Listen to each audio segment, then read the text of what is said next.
Pero vamos, efectivamente vamos de récord en récord. Récord de paro.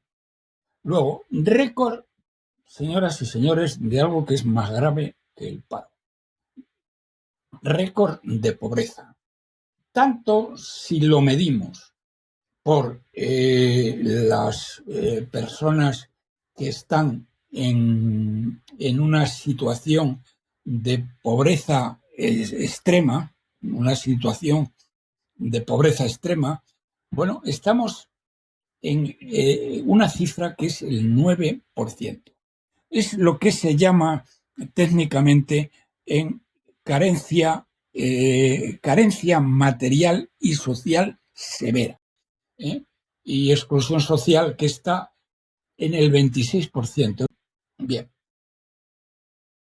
El otro récord, por lo tanto, récord de paro, récord de pobreza. Y el otro récord, don César, queridos amigos, es naturalmente el récord de deuda pública.